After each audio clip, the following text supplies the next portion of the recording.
Have you ever really thought about just how vulnerable you are working the night shift? I mean, think about it. It's 2 a.m. It's this weird liminal space where the rest of the world is dead asleep. And the normal rules of human behavior, yeah, they just kind of go out the window. We're talking about an environment that completely strips away the safety of a crowd, leaving you totally exposed. Picture this. You're completely alone. You're working the graveyard shift at a tiny, isolated gas station. The hum of those cheap, fluorescent overhead lights is practically driving you crazy. Suddenly, the door chimes. A stranger walks in, but he doesn't buy a coffee or a snack.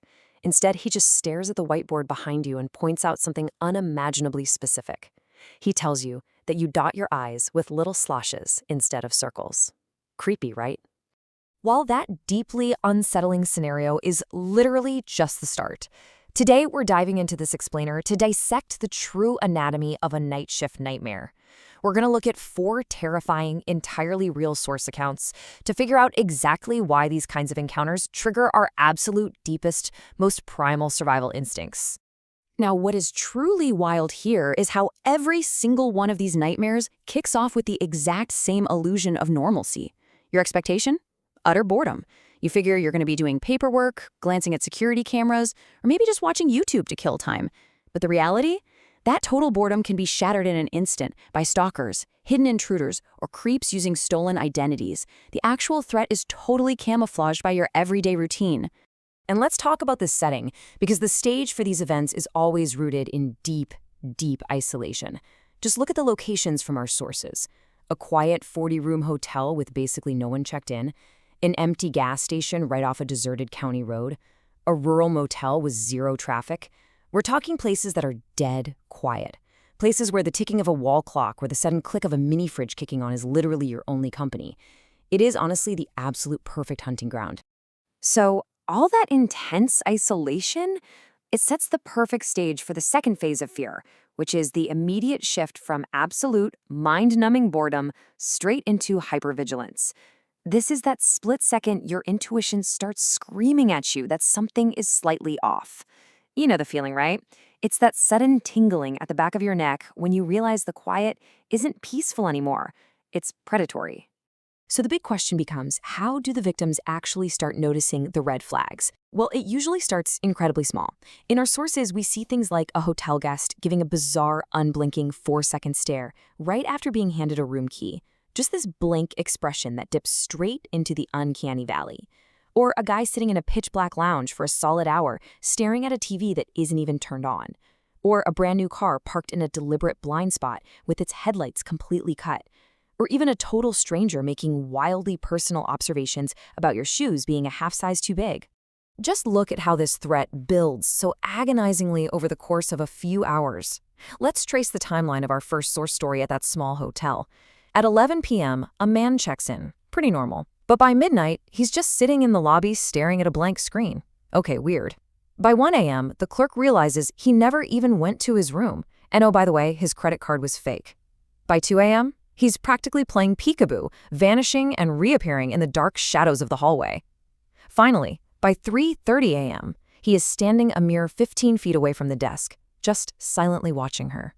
The tension stretches for hours until the victim can barely even breathe. And then, in another source account at that isolated gas station, we witness a truly chilling predatory progression. The stalker here, a guy named Paul, is systematically mapping out the clerk's routines. He starts off with simple observation, then casually moves to asking probing questions. Asking if she gets scared being all alone at night. Then he escalates to leaving unhinged gifts, like literally leaving a close-up Polaroid photo of her that he secretly snapped while she was taking the trash out. I mean, hearing your stalker say something like this out loud, it will send absolute shivers down your spine. Because this is the exact moment of terrifying realization. The victim isn't just being creepily watched anymore. She is actively being hunted. This guy knows her schedule down to the literal hour she checks the backdoor locks. Which brings us right to the climax of all this. Phase 3, the boundary breach. This is that terrifying, pivotal moment where the psychological threat you've been feeling in your gut transforms into an undeniable physical reality. 2. That is the exact number of nights a brand new, plateless Subaru parked itself in the deliberate blind spot of a 24-hour gas station. It was concealing an unknown number of men who were literally seen arguing with each other and physically pointing at the lone female clerk right through the glass. They came back 2 nights in a row, actively probing the station's defenses. When we synthesize the evidence across all 4 of these stories, the true horror really clicks into place. These creeps were not just passing through on a road trip. They were actively manipulating their environments to gain physical access. We're talking about roaming hotel halls to stare at guest doors or taking a massive rock to prop open a rural motel's front door so it wouldn't lock. They were intentionally breaching the boundary of safety.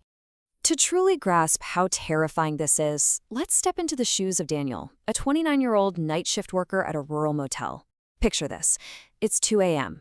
The parking lot is completely dead. Suddenly, he hears the front desk bell ring. He walks out to the lobby, and nobody is there.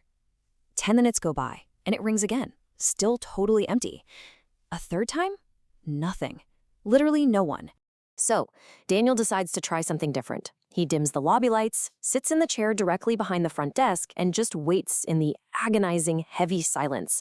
The wall clock is ticking, the mini fridge is humming, and then, right as he's starting to doze off, the bell rings for a 4th time. So where on earth was the intruder? Well, a pale hand came creeping up from under the front desk. The intruder had literally squeezed himself underneath the incredibly tight space of the counter. He was positioned mere inches away from Daniel's legs, just silently waiting there in the pitch black. Obviously, Daniel bolts to the back room and locks the door.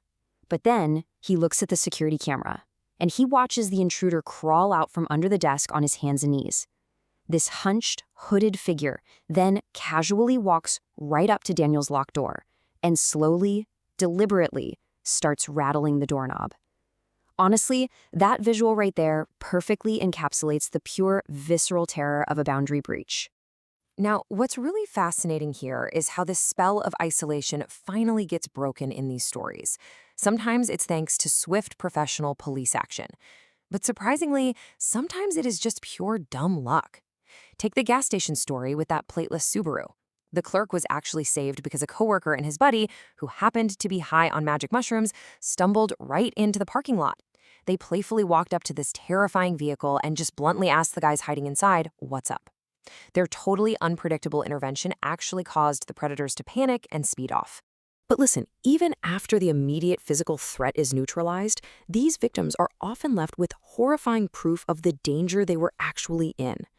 When the police eventually searched our stalker Paul's car, they found this, a hyper-detailed notepad. It tracked the clerk's groceries, her outfits, and it even had a single page where her name was written in tighter and tighter loops until it just completely dissolved into manic scribbles. And when we take a look at the final outcomes here, we see a really disturbing pattern emerge. Sure, the hotel intruder caught a trespassing charge for using a stolen card, and Paul the stalker got hit with a solid restraining order. But the men hiding out in that plateless Subaru and the guys squeezed underneath the motel desk, they literally just melted right back into the night before the cops ever showed up, meaning their true intentions remain a complete, permanently unresolved mystery. Which brings us to the aftermath. We have to talk about the lingering psychological scars left behind. Because when your basic fundamental assumption of safety is completely shattered like that, the environment itself becomes tainted. Like Daniel, the motel clerk, said, you can never look at your seemingly boring workspace the same way again once you actually realize exactly who was hiding in the shadows right next to you. So, what's the big takeaway? If there is one absolutely crucial lesson we can distill from all these source accounts, it's this. Your politeness should never, ever override your survival instinct.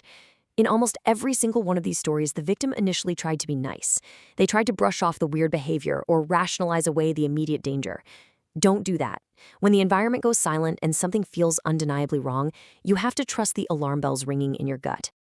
I want to leave you guys with one final thought today.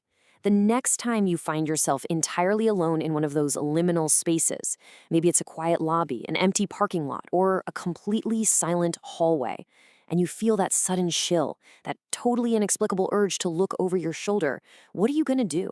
Are you going to brush it off, or will you actually trust your intuition that you're no longer alone?